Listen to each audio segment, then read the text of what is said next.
Assalamualaikum warahmatullahi wabarakatuh. Bismillahirrahmanirrahim. Alhamdulillahi rabbil alamin. Wassalatu wassalamu ala asyrafil mursalin sayyidina Muhammad wa ala alihi wa sahbihi ajma'in. Subhanaka la ilma lana illa ma 'allamtana innaka antal alimul hakim. Wa la hawla wa la quwwata illa billahil aliyyil azim. Amma ba'd.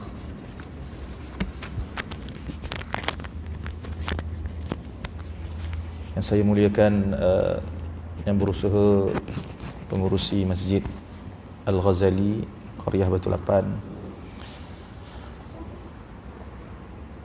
bersama dengan ahli jawatan kuasa pentadbiran pengurusan masjid, ashabul fadilah, tuan-tuan imam, tuan-tuan Bilal, tuan-tuan Siak, yang saya hormati tuan-tuan guru, ustaz-ustaz, ustazah-ustazah, tuan-tuan haji, puan-puan hajah, tuan-tuan, puan-puan hadirin hadirat sekalian. Alhamdulillah, syukur kehadrat Allah Subhanahu wa taala kerana pada malam ini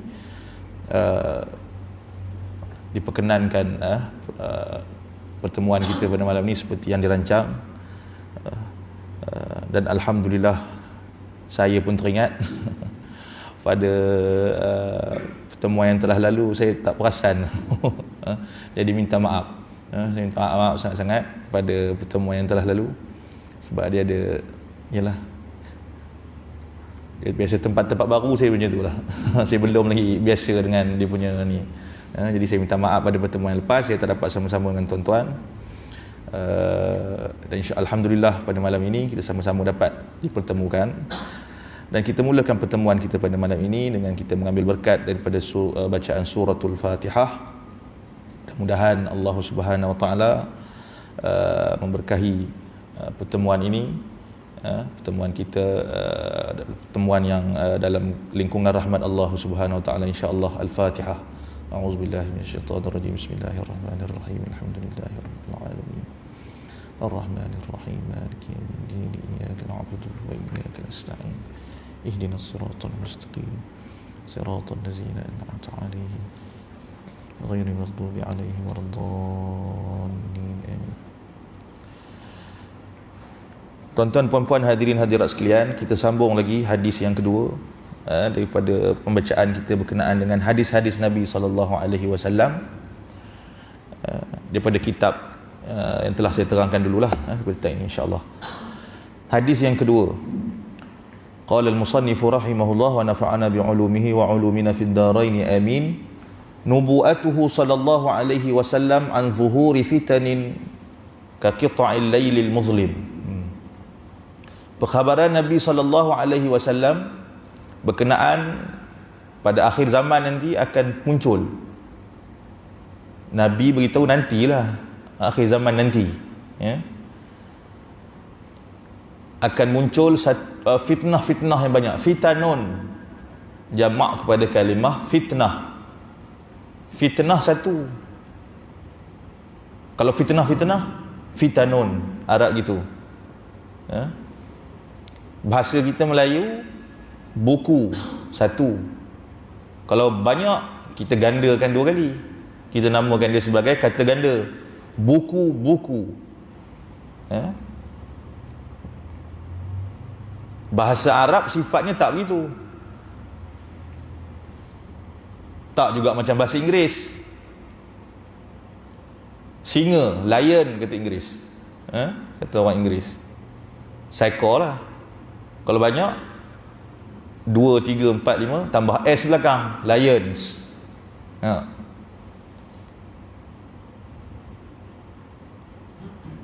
Bahasa Arab tak begitu.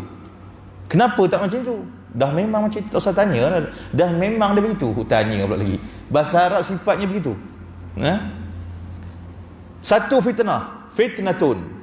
Adapun fitnah ini asal bahasa Arab, diserap masuk ke dalam bahasa Melayu. Lama dah. Kitab-kitab Melayu, manuskrip catatan berkenaan dengan kajian sejarah Melayu. Fitnah ni orang lama, orang dulu-dulu pakai lah. Ratus tahun lah ada dalam bahasa Melayu ni. Beratus, bahkan mungkin beribu kot. Perkataan yang berasal daripada bahasa Arab masuk ke dalam bahasa Melayu. Nak tunjukkan memang bangsa kita ni rapat dengan bahasa Arab.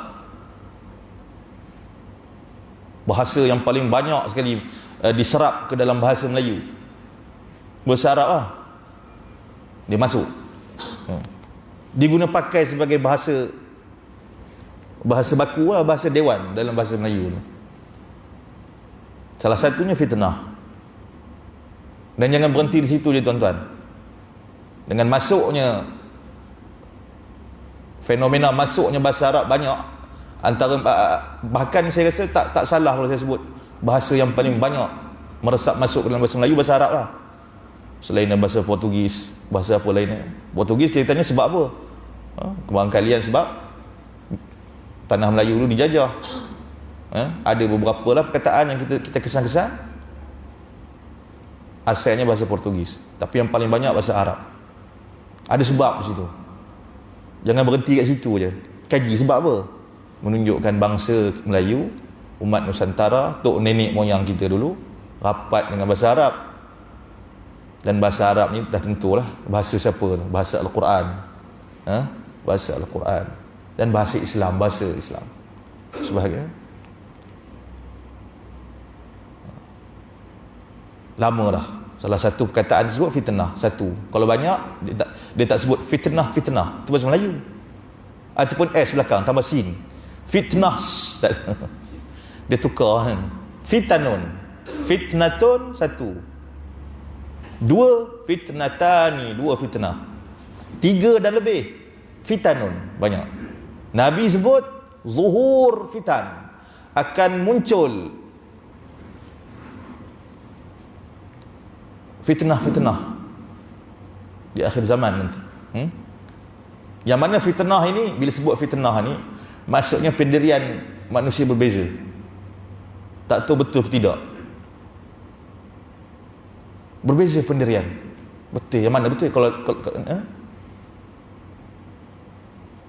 dia menjadi samar, dan kesamarannya kaqita'il lailil muzlim, macam malam pekat langsung tak ada cahaya. Jadi hadisnya gini, akhrajat Tirmizi, telah mengeluarkan oleh Al-Imam Tirmizi, salah seorang ulama hadis, Al-Hafiz At-Tirmizi, Al-Imam At-Tirmizi, Sunan At-Tirmizi antara salah satu kitab hadis yang terkenal. Fi sunanih, di dalam kitab sunannya, faqala, maka berkatalah dia. Siapa berkata ni? Imam Tirmizi. Dia mendatangkan satu hadis. Haddatsana Qutaibah sanal Laits ibn Sa'ad an Yazid ibn Abi Habib an Sa'ad ibn Sinan an Anas ibn Malik an Rasulillah sallallahu alaihi wasallam qala. Itu dipanggil sanad. Daripada orang ini dengar pada orang ini, dengar pada orang ini, dengar daripada guru dia, sampailah kepada sahabat Sayyidina Anas bin Malik. Itu hadis. Sanad penting. Sebahagian ulama menyebut as-sanadu minad din. Sanad ni daripada agama, sebahagian daripada agama. Kalau tak kerana ilmu sanad, orang semua akan bercakap ikut suka hati tentang agama. Dalam agama ni gini-gini ni, mana kau tahu? Sebab sanad tak ada. Macam itulah orang akan percaya. Dia boleh bercakap apa-apa je, tapi sebab ada ilmu sanad, orang takut sikit nak cakap, takut dia tergolong pembohong lah. Kamu dengar ni daripada siapa? Siapa guru kamu? Guru kamu pula belajar dari mana? Ini sanad lah tu. Keabsahan sesuatu fakta dijaga rapi, bukan antara, saya kata Islam bukan antara lah. Memang agama yang cukup menjaga penanganan fakta. Ilmu sanad tak ada pada agama-agama yang lain. Jadi tentang orang-orang tadi saya tak nak cerita banyak lah, masa kita yang terbatas ini. Hadis ini diriwayat daripada orang-orang yang tadi, sanadnya daripada Sayyidina Anas bin Malik. Sayyidina Anas bin Malik, khadim Rasulullah sallallahu alaihi wasallam, budak suruhan Nabi sallallahu alaihi wasallam. Hamba lah, tak sedap sebut hamba lah. Budak suruhan Nabi sallallahu alaihi wasallam, pembantu Nabi sallallahu alaihi wasallam. Nabi buka kasut, dia pegang kasut. Nabi nak pakai, dia letak balik. Nabi pakai aje. Anas bin Malik ni kecil lagi telah dihadiahkan oleh penjaganya kepada Nabi sallallahu alaihi wasallam supaya dia berkhidmat kepada Nabi sallallahu alaihi wasallam. Dia jadi hamba Nabi ni satu kebanggaan buat Sayyidina Anas bin Malik. Satu kebanggaan. Anas sebut, aku dengar Nabi sallallahu alaihi wasallam bersabda. Pembantu Nabi ni mesti sama dengan Nabi selalu, kan? Jadi Nabi pernah sebut, kata Sayyidina Anas, takunu baina yaday sa'ah fitanun ka qita'il laili al-muzlim yusbihu ar-rajulu fiha mu'minan wa yumsi kafiran wa yumsi mu'minan wa yusbihu kafiran yabi'u aqwamun dinahum bi'aradin minad dunya. Itu matan hadis. Apa maksudnya? Akan berlaku ketika mana kiamat hampir tiba nanti. Fitnah-fitnah akan muncul. Fitnah-fitnah ini cukup gelap, cukup samar, susah betul kita nak tahu mana yang betul, mana yang tidak. Gelap macam malam yang gelap gelita. Hari ni dah jarang lah kita jumpa malam yang gelap gelita ni. Lampu dah ada, elektrik dah ada. Kalau pergi ke laut, orang laut, saya ada sembang lah, rupanya di laut ni tak payah buka lampu, terang malam-malam. Langit tu macam terang. Kita kalau ada lautan dia gelap. Tapi akan ada hari-hari yang gelap juga di laut. Gelap gelita. Itu fenomena alam lah, kan? Maksudnya gelap. Bila gelap ni habis lah cerita. Kalau hari ni kita masuk dalam satu bilik, tutup lampu semua, tutup tingkap, tutup langsir, gelap gelita, apa pun tak nampak, kan? Batang tubuh kita pun kita tak nampak. Jadi Nabi kata diumpamakan fitnah yang ada tu dengan malam yang cukup gelap, sangat gelap.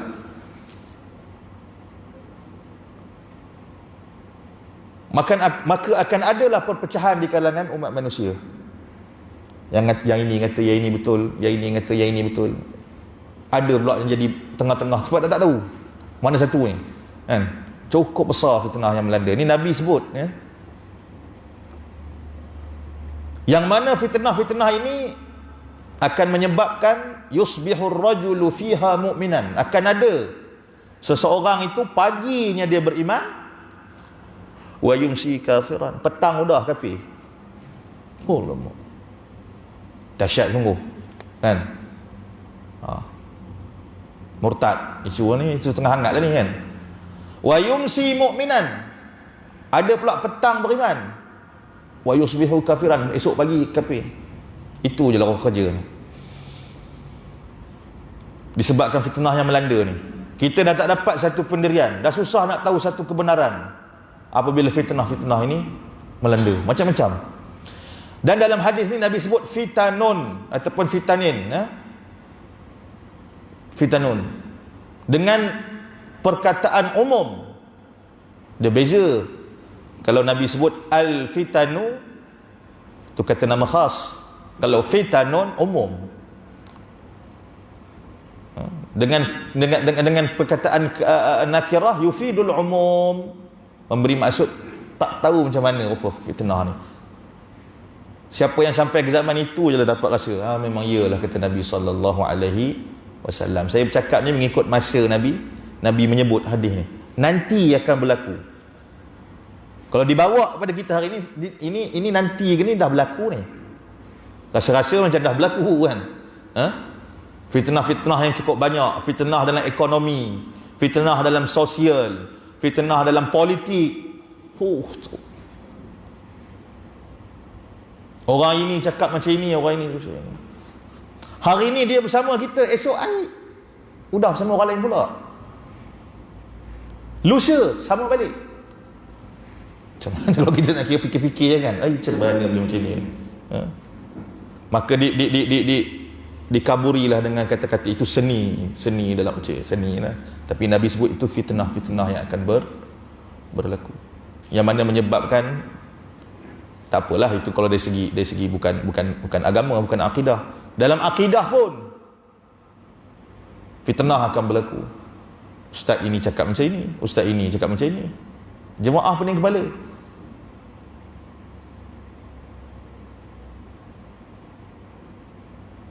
Dalam medsos, ada yang sebut medsos, ada sebut sosmed, saya pun tak tahu. Media sosial.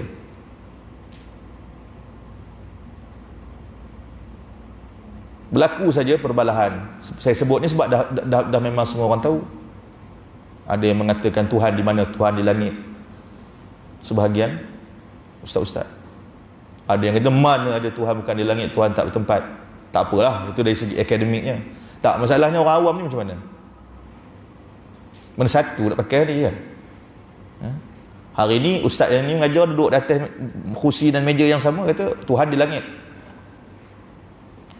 Minggu depan datang pula ustaz lain, Tuhan mana-mana. Pening kepala orang yang dengar ni. Macam mana dia cerita ni,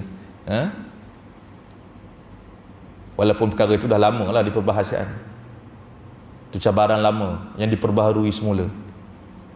Cabaran baru pula lagi banyak lah. Berapa lama dah umat Islam berdepan dengan cabaran al-awhamul maddiyah jadaliyah, pemikiran materialistik. Kita berdepan, diancam dari segi akidah. Walaupun perkara ni perkara lama lah, ulama dah boleh bahas kena ni, kita dah boleh berdepan. Dan generasi tersebut dah mati pun, kalau yang ada pun mungkin dah umur lanjut. Bangkit generasi baru tetap juga materialistik ni, dia jadi berbaju baru kan. Macam lagu P. Ramlee, orang lama dia dengar tu, kita lama. Budak yang baru lahir dengar tu lagu baru pada dia lah.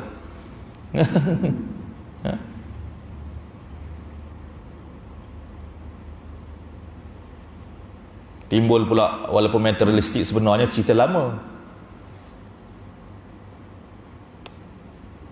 Dari segi falsafah, dari segi serangan pemikiran kepada atas umat Islam,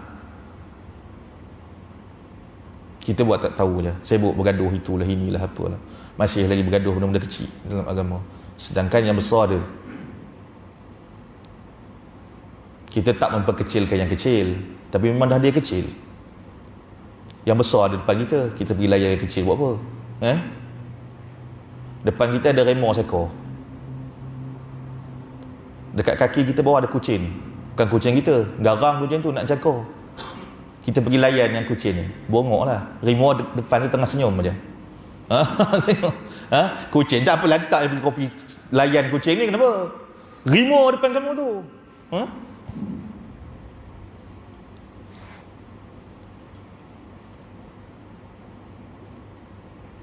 Kata syair apa? Kata penyair Arab, apabila kamu nampak nuyubal laythi barizatan fala tazunnanna annahu mubtasimu. Apabila kamu nampak gigi singa itu terkeluar, taring singa terkeluar, kamu jangan sangka lah dia sedang senyum pada kamu. Jangan jadi orang bodoh. Maksudnya, oi, nampak gigi singa tu senyum dekat kita kan. Allah. Ini yang banyak hari ni. Sibuk dengan benda-benda yang remeh-temeh, benda-benda yang picisan. Sedangkan masalah lagi besar ada di depan. Layan yang besar dululah. Jadi fitnah-fitnah ni berlaku dalam pelbagai aspek kehidupan, dalam ekonominya, sosialnya, politiknya, macam-macam lagi lah, kalau nak dibahas secara itu. Dan yang paling bahaya sekali adalah fitnah yang berlaku ke atas akidah. Fitnah ni bukan fitnah memfitnah tu, saya kata fitnah ni dah masuk ke dalam bahasa Melayu. Kata serapan asalnya daripada bahasa Arab masuk ke bahasa Melayu. Kita ingat fitnah apa ni, orang memfitnah ke? Bukan itu, sebahagian lah. Fitnah ni maksudnya tu tadi, dia jadi terbalik, antara yang benar jadi salah, yang salah jadi benar. Itu pun fitnah juga.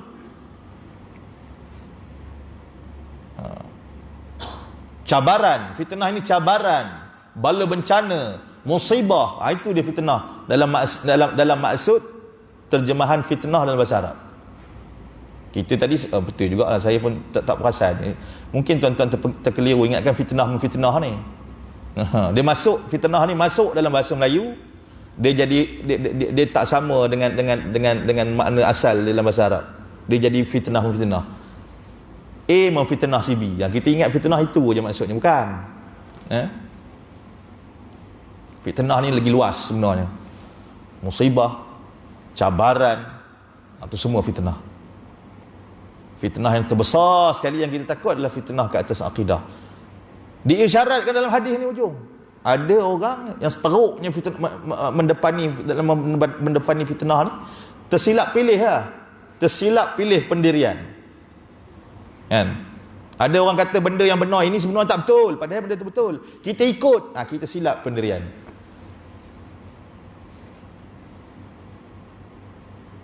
Nak cari guru yang mursyid, nak cari pemberi nasihat, sukar. Nak cari penyokong, sukar. Banyak sokong buat rebah aja. Sebesar-besar masalah fitnah yang akan berlaku adalah atas akidah, atas agama. Sehingga menyebabkan ada orang yang pagi beriman, petang kafir. Sama ada benar-benar betul ada berlaku orang yang pagi, tapi memang ada lah. Tak usahlah bukanlah, tapi taklah berlaku pada semua, dah ada dah berlaku kan. Tambah-tambah kalau kita mengaji bab perkara-perkara yang membatalkan syahadah, lagilah.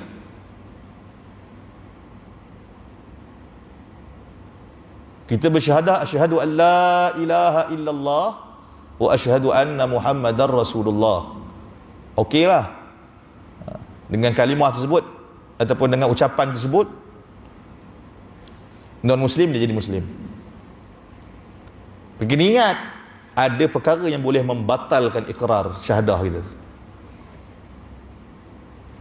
Perkara-perkara yang membatalkan ni lah banyak berlaku ni, tanpa kita sedari, tuan-tuan. Macam wuduk, kita dah ambil wuduk, dah buat 6 rukun wuduk tersebut, okeylah, kamu tersuci lah daripada hadas kecil. Ada perkara yang kita sebut sebagai naqdul wuduk, benda-benda yang boleh membatalkan wuduk tu. Banyaklah, kita pun tahu bab wuduk ni kan. Bersentuhan lelaki perempuan tanpa pelapik yang bukan mahram, keluar sesuatu daripada kubul ataupun dubur, banyaklah kita tahu. Syahadah pun begitu, ada benda yang boleh membatalkan syahadah. Ada yang confirm, kita tahu dengan sebutan, dengan perlakuan orang tersebut syahadahnya batal. Ada seolah-olah seperti sebagai contoh, dia mengaku aku hari ini saya bukan saya contoh, aku hari ini tak percaya pada Islam dah, tu batal lah syahadah. Ada yang sama-sama, ya ke ni kita, itu kena tanya lah. Itu yang banyak ni, bab sama-samar yang banyak ni terjerat ni. Nak kenduri kahwin, masa-masa PKP pun nak buat kenduri kahwin, okeylah, tak apalah, dah boleh, alhamdulillah lah kan, dengan mengikut SOP apa semua. Risau hujan pula, ni musim hujan, jumpa pula pergi cari bomoh hujan. Tolonglah, saya nak ini sama-sama ni macam mana cerita ni? Ada pula bomoh hujan, boleh tolak hujan.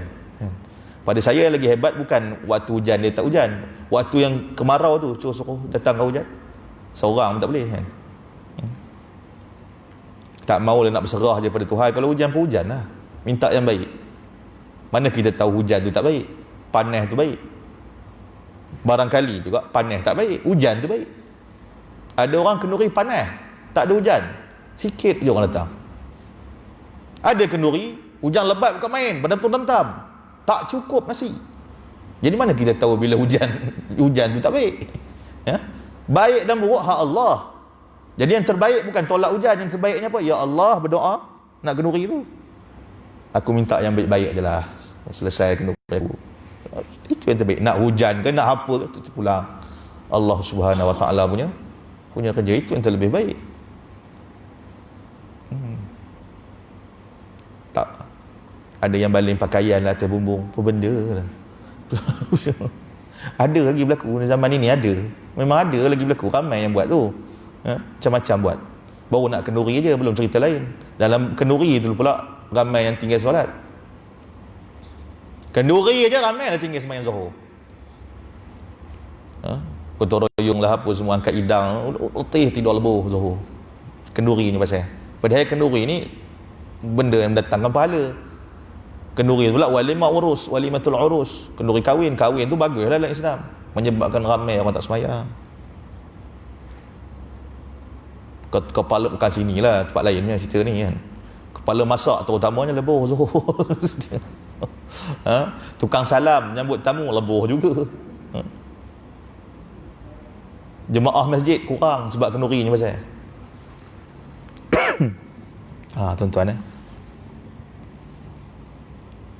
sama ada berlaku betul dan memang berlaku pun, ataupun ini menggambarkan pagi beriman, petang tak. Dalam arti kata lain, senang benar agama nak akidahnya nak batal hari ni. Bukan hari ni cerita fitnah ni. Ada yang beriman petang, esok dah lebuh. Oleh sebab fitnah yang melanda. Wal'iyazubillah. Semoga Allah Subhanahu wa ta'ala menjaga kita semua. Yabi'u aqwamun dinahum bi'aradin minad dunya. Ada sebab saya ni batuk bukan covid tuan-tuan ya. Saya makan ubat tu doktor dah kabur memang boleh jadi bukan batuk. Ada sebahagian kumpulan manusia menjual agamanya bi'aradin minad dunya, atas tujuan dunia. Kerana ada benda-benda yang dia dapat daripada habuan dunia. Hari ni kita panggil penunggang agama. Sampai ada filem pun, ada drama pun. Bismillah. Saya makan coklat tak apa.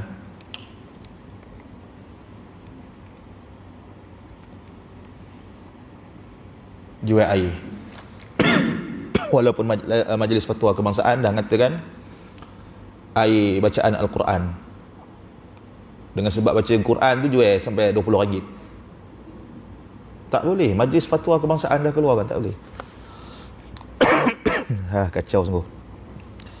Air ni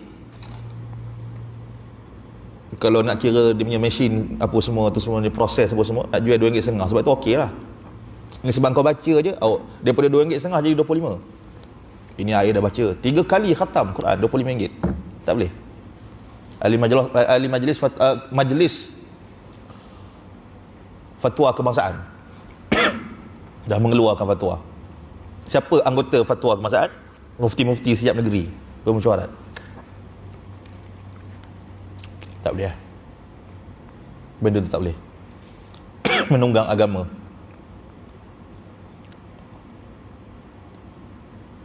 Kita beragama kerana Allah SWT. Semua orang macam tu. Tapi ada yang dia pemikiran ekonomi ni, dia pemikiran berniaga punya orang. Kita fikir haji, kita kena kumpul duit. Kita kena pergi haji berapa puluh ribu hari ni. Walaupun belum boleh lagi lah. InsyaAllah. Mudah-mudahan semuanya boleh nanti depan ni. Mudah-mudahan. Kita yang keluar duit gini apa semua itu ni. Tapi sebahagian orang tak. Dia kata aku nak pergi haji, aku nak pergi free je. Dengan berniaga lah. Dia berniaga. Gini. Okey lah, berniaga yang halal tak apa. Maksudnya dia nak pergi tu, kalau dia dah keluarkan RM20,000, contoh lah, dia pergi sana, dia beli banyak-banyak barang, balik dia jual. Jadi dia pergi haji tadi tu kira free je. Keuntungan niaga tu. Ada orang yang berfikiran macam tu. Kalau halal, tak apa, halal lah. Tapi ada perniagaan-perniagaan yang seolah-olah dia mempergunakan agama. Walaupun Nabi tak sebut ini perniagaan lah. Ini contoh, salah satu contoh penunggang agama bab berniaga ni. Hari ini diperbahaskan berkenaan dengan makanan sunnah tak sunnah. Khilaf kalangan ulama' lah. Tapi saya lebih cenderung mengatakan, iyalah, makanan sunnah tak sunnah ni, sebahagian daripada mereka mempergunakan nama tu. Orang bila dengar sunnah, beli selalu. Kan? Dia buat keuntungan. Nabi tak dapat keuntungan apa pun, dia yang dapat keuntungan kaya raya. Lebih kurang gitulah, tak boleh sebut lebih kan. Benda ni pun ada pro and con. Saya hormati kan. Ada yang kata begini, ada yang kata begini. Itu tak apa, tapi mempergunakan agama.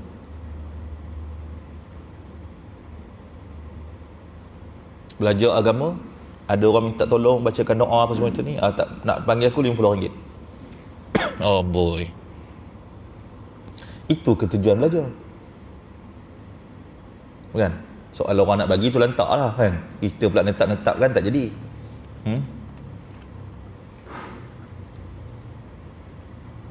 Baik, hadis ini, darjat hadis ini al-hadisu sahih.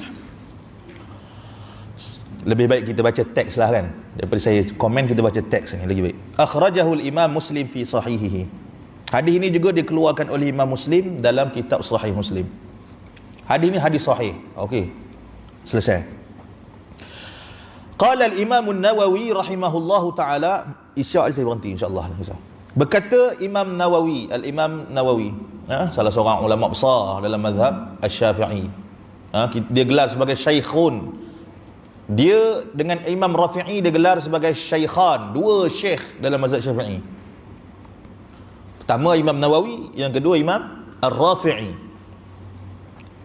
Diceritakan guru saya, Imam Nawawi ini mempunyai karamat yang cukup besar. Meninggal sekitar umurnya 50 tahun. Muda belia. Muda lah, nak kira dengan umur 70, 50 ni muda lah. Terlampau sibuk dengan keilmuan sampai tak sempat nak kahwin, tuan-tuan. Al-Imam Nawawi.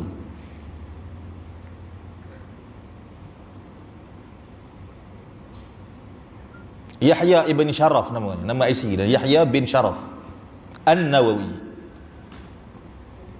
Di antara ulama-ulama Al-Uzzab yang bujang, sampai bujang terlajak, antaranya Imam Nawawi. Biasa kita dengar ni, bukan sebab dia tak suka kahwin ataupun nak kahwin ni sunnah Nabi. Nabi ada sebut an-nikahu sunnati faman raghiba an sunnati falaysa minni. Nabi ada sebut hadis, nikah itu adalah sunnah aku. Siapa tak suka sunnah aku bukan kalangan aku, kata Nabi. Main-main. Bujangnya Imam Nawawi sampai mati ni bukan sebab dia tak suka kahwin, tak sempat, kerana terlampau berkecimpung dalam bidang ilmu. Tu orang dulu. Ramai, bukan dia seorang, ramai lagi. Syekh Abdul Fattah Abu Ghuddah dia himpun ulama-ulama yang bujang dalam satu kitab. Baik orang tu baik tu lah. Al-ulama ul-uzzab, ulama yang bujang-bujang sampai mati. Begitu orang dulu dengan ilmu. Tuan-tuan guru dulu, syekh mazhab dengan ilmu. Al-Imam Ramli diceritakan, in sahal hadis, kalau betul cerita ni,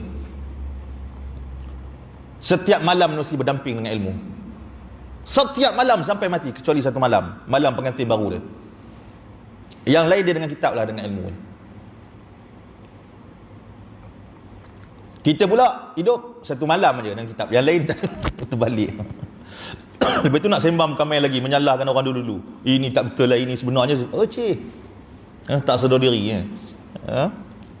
Apa kata Imam Nawawi berkenaan dengan hadis ini rahimahullahu taala? Makna al-hadis, adapun makna hadis, al-hathu 'ala al-mubadarati ila al-a'mal as-salihah, adalah gesaan supaya kita bersegera untuk melakukan amal-amal salih qabla ta'azzuriha, sebelum sampai masa kita tak mampu dah. Sama ada kita yang tak mampu dari segi kesihatan, ataupun masa tak mampu, ataupun keadaan tak boleh, keadaan tidak mengizinkan. Hari ini berapa banyak keadaan tak mengizinkan untuk kita melakukan amal-amal soleh, untuk kita melakukan sunnah-sunnah Nabi SAW, merapatkan saf dah tak betul. Nak balik daripada pekan nak ziarah mak ayah tak betul. Masanya tak ada. Tengah boleh tak pergi pun. Hari tu hari masa awal-awal PKP 3 dalam negeri Perak 3 orang je boleh turun. heboh dalam media sosial pun. Apa 3 orang ni yang bising tak pergi tu. Bila dah boleh tak datang pun sama juga. Kacau. Ha? Bila dah boleh kita tengok tak ada juga bertambah. Statistik yang hadir ke masjid tak adanya bertambah. Udahlah tu. Saya baca di mana ke? Ada satu kajian. Nak tengok ada tak kesedaran orang. Sama je. Sini bertambah tak? Tambah alhamdulillah lah. Tempat lain siapa itu, muka itu juga dia datang. Masa tak boleh hari tu, masing-masing bising. Apa masjid tutup macam mana? Wah. Dia tak datang. Ini maksud hadis ni kata Imam Nawawi. Ini bukan saya sebut. Mengikut fahaman Al-Imam Nawawi rahimahullah. Sebab ada hadis lain. Ada hal lain sebut, Nabi sebut badiru ilal a'malis salihah. Cepat-cepat kamu melakukan amal soleh. Kerana akan sampai satu masa fitnah melanda. Dah tak boleh dah. Susah. Muslimat tak boleh datang ke masjid, tak ada apa gangguan datang. Barangkali sampai satu masa dah tak boleh tu keluar. Ada bahaya yang macam-macam. Tengah boleh lah, tengah boleh. Itu badiru ilal amal. Gesaan untuk kita buat perkara-perkara yang baik, cepat buat. Berlumba-lumba sama-sama kita melakukan perkara yang baik. Fastabiqul khairat. Sebelum sampai masa tak boleh lagi. Masa muda kuat, solat tak nak. Bila dah lanjut umur, lutut pun dah mengeletar nak berdiri lama tak boleh, menangis. Apa tak boleh solat? Kamu time muda kamu tak nak. Itu yang banyak. Semua manusia termasuk saya lah. Time kuat tak nak puasa. Bila dah tua mula nak baru nak puasa dah tak larat kan. Tapi okey jugalah dia mau juga kan. Dia pun tak mau langsung. Masa pendengaran baik, faham, ingatan pun boleh kuat, masa muda lah tu. Tak nak mengaji. Bila pendengaran pun dah mula kurang, apa yang cakap di ustaz ni? Padahal menjerit tu, tak dengar apa.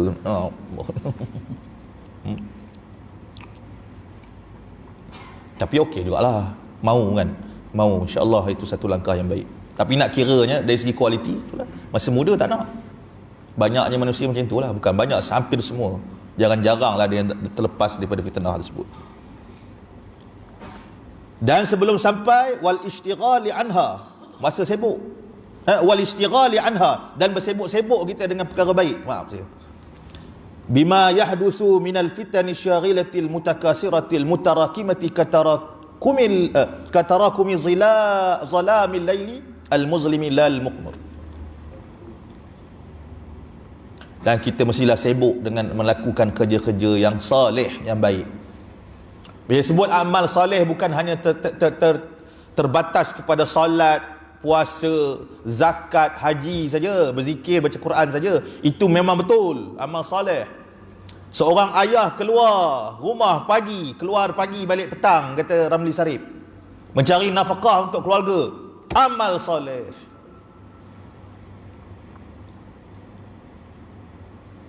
Kita ingat itu tidak lah dunia, tak, amal soleh.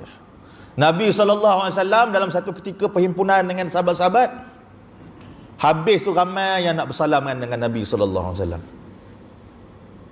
Yalah Nabi, kalau kita ada sini, tuan-tuan, tak tahu nak kata lah, kan?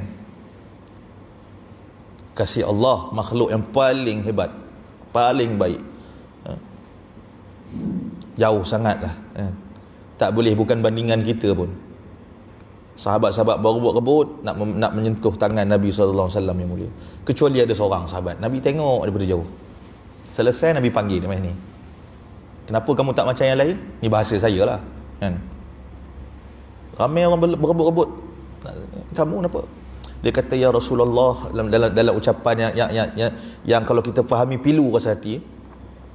Bukan hati ni tak teringin nak menyentuh tangan kamu, tak, kan?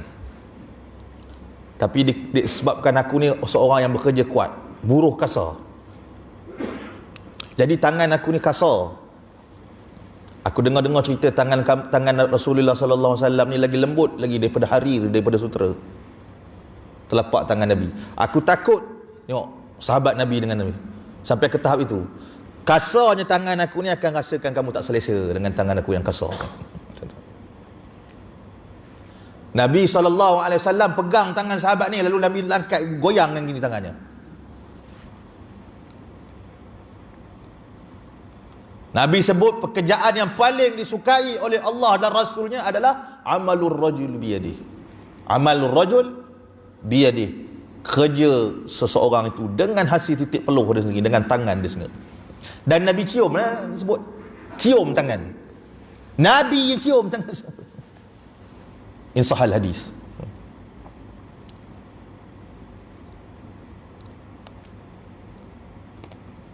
Pun amal soleh cari kerja. Pagi-pagi balik bila solat jemaah subuh, ayah berfikir, ketua keluarga berfikir, sekolah dah habis, 20 hari bulan 1, sekolah buka balik, dengar cerita. Kalau insya-Allah lah, kalau tak ada berpanjangan. Jadi anak aku ni dah 3 tahun pakai kasut yang sama, tengok lusuh, tak sampai hati.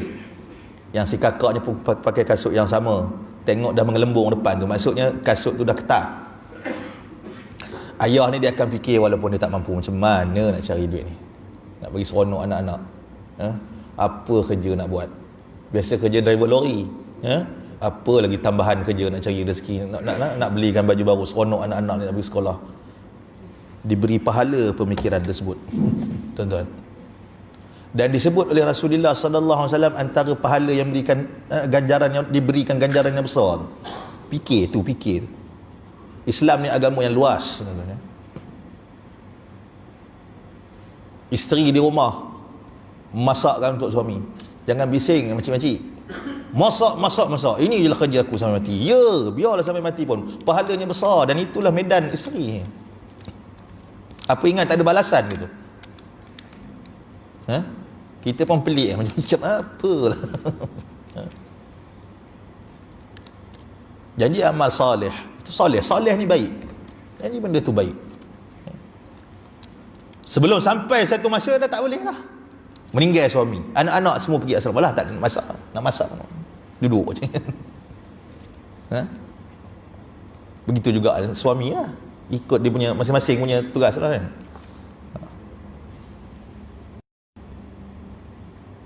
Kerana kita akan sampai pada masa yang mana fitnah-fitnah ini akan menarik kita, akan merosingkan kita, menyibukkan kita. Kita terpaksa layan fitnah terlebih. Dah tak ada masa nak buat apa dah. Al-mutakathirah, banyak. Mutarakimah ni macam ni. Fitnah ni sampai berselirat, susah nak panggil mana pakar pun susah dia nak selesaikan. Nak resolve masalah ni.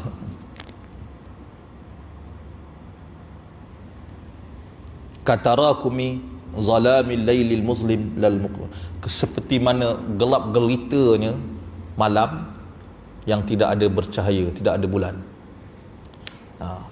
Wa wasafa sallallahu, ini sambung Imam Nawawi lagi, wa wasafa sallallahu alaihi wasallam wa wasfu sallallahu alaihi wasallam naw'an min syada'id tilkal fitan. Rasulullah mensifatkan fitnah ini dengan sifat yang ada dalam hadis tadi, orang yang ada yang pagi iman, petang kafir.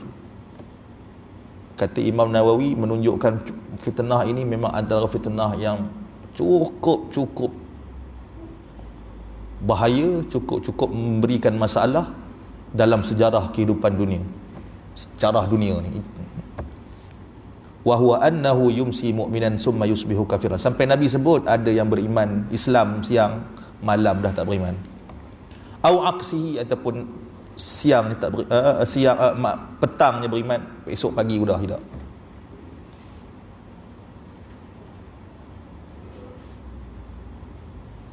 Wa hadza li'azamil fitani, kerana besarnya fitnah yang akan datang. Tak tahulah kita dari zaman itu, ini Nabi sebut dulu 1400 tahun dulu. Sekarang ni tak tahulah kita dah ada ke di zaman ini, wallahu a'lam. Tapi nampak-nampak dah macam naya. Yanqalibul insan fil yaumil wahid hadzal inqilab, sehingga menyebabkan manusia dalam satu hari boleh berubah agama. Hanya sebab kahwin boleh tukar agama. Hanya sebab harta tukar agama. Di Indonesia artis-artis sebab perkahwinan tukar agama. La ilaha illallah. Malaysia adat ni rule tu, tak lama lagi kan. Masalah lah tuan-tuan. Mungkin kita selamat, generasi yang selepas ni macam mana kan. Kita pergi semayang, cucu kita di rumah main game. Tengok cucu kita solat lah di masjid, semayang jemaah apa, cucu di rumah tak macam mana, isteri di rumah tak macam mana kan. Itu yang disebut oleh Al-Imamun Nawawi. Jadi tuan-tuan, ini adalah perkhabaran Nabi SAW. Kalau dalam kitab ni tahun bila saya sebut itu, dia sebut adalah wa ma lam yatahaqqaq, benda yang belum terjadi lagi. Jadi kita sendiri dengan hadis ini, cuba fikir-fikir, agak-agak kita dah berada di masa ini ke ataupun belum. Fitnah yang menyebabkan kita pening, kita nak memikirkan mana satu yang betul dari segi politik, dari segi ekonomi, dari segi sosialnya. Adalah yang terlebih besar dari segi akidah. Itu yang masalah. Banyak datang pemikiran-pemikiran yang mengganggu gugat akidah.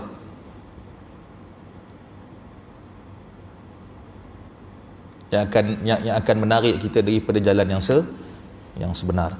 Jadi saya rasa cukup sekadar itu saja. Dah masuk ke waktu ni? Belum lagi berapa? 6 minit lagi. Kejam saya cepat. Tak. Dah belum lagi, kita boleh sambung lagi lah. Berkenaan dengan komentar ini. Jadi ada hadis lain di dalam kitab hadis yang lain disebut badiru ila a'malis salihah. Badiru bil a'mal, segeralah kamu melakukan amalan-amalan, bermaksud amal salih, sebelum sampai masa fitanan ka qita'il lailil muslim. Disebut cepat. Hadis ni tak ada sebut cepat melakukan amal, tak ada dalam teks hadis tadi. Hadis lain ada menyebut. Dan ada satu masa Nabi SAW tidur di rumah Ummu Salamah, salah seorang isterinya namanya Ummu Salamah. Hadis ni kalau tak salah saya hafal waktu belajar ayat tadi tingkatan 2. An Ummi Salamata radhiyallahu anha qalat istayqadha an-nabiy sallallahu alaihi wasallam zata lailatin. Ingat sampai hal ini. Hafalan dia waktu muda, dia akan ingat sampai tua. InsyaAllah 10 tahun lagi saya ingat lagi. Saya hafal waktu tu, tingkatan 2, umur 14 tahun. Di Izzuddin. Nama ustaz ni pun saya ingat lagi nama semua. Kitab pun ingat. Saya duduk di mana meja saya ingat tu. Tapi kalau ngapih hari ni, esok lupa. Bila dah berumur dia lupa. Imam Syafi'i sebut hafalan di waktu muda umpama kita tulis atas batu. Zaman tu belum ada kertas lagi. Kalau ada pun mungkin eksklusif lah. Maksudnya kita ukir atas batu tu dia lekat, dia lama kan. Kalau kita pergi mandi kat mana kan, kat batu-batu, I was here, jumpa macam-macam. Adapun bila dah berumur, menghafal umpama kita menulis di atas air. Kejap itu juga lupa balik. Jadi kalau nak beramal, nak mengaji, adik-adik ni nak menghafal ke apa semua, waktu muda lah maksudnya. Ini waktu muda, merambu. Bila dah berumur dia susah sikit. Jadi satu malam istaiqadha an-nabiy sallallahu alaihi wasallam zata lailatin, pada satu malam, kata Ummu Salamah. Dan Nabi sallallahu alaihi wasallam bersabda, aiqidhu sawahib al-hijr, bangunlah semua wahai penghuni-penghuni bilik. Merujuk kepada setiap isteri Nabi yang duduk di bilik-bilik yang berbeza.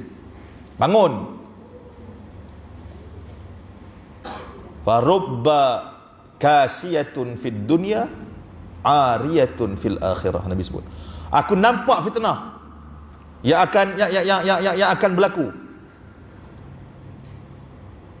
Fitnah ini menyebabkan ada orang perempuan yang di dunia ni berpakaian elok, berhijab semua, di akhirat esok dia akan telanjang bulat. Sebab Nabi sebut hadis ni pada isteri-isteri dia, cerita pasal perempuan lah. Satu hadis berkenaan dengan fitnah yang melanda di akhir zaman.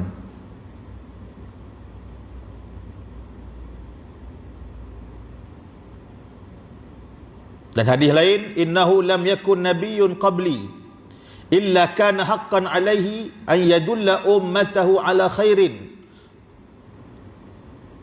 Tidak ada seorang nabi pun sebelum aku melainkan telah menjadi hak ke atas nabi itu untuk menunjuk ke atas umatnya, untuk memberitahu kepada umatnya apa-apa yang baik, apa yang telah diketahui, yang apa yang dia tahu daripada perkabaran langit,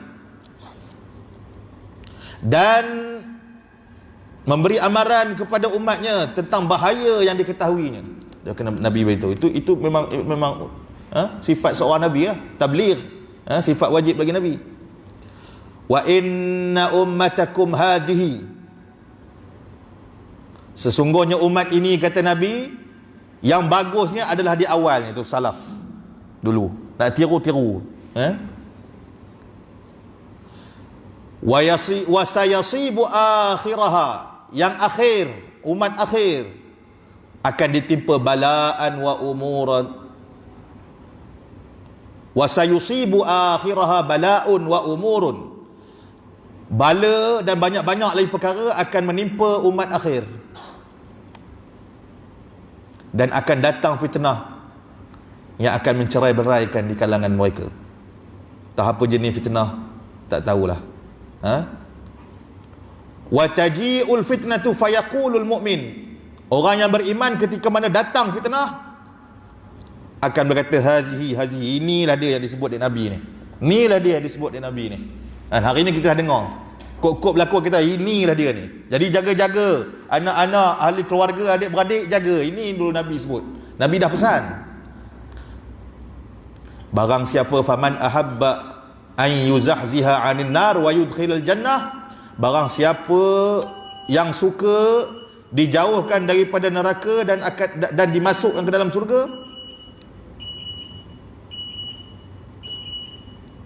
maka pada waktu itu, kata Nabi SAW dalam hadis ini, ada sebagian ulama mengatakan mereka akan dimatikan awal, tak jumpa dengan fitnah.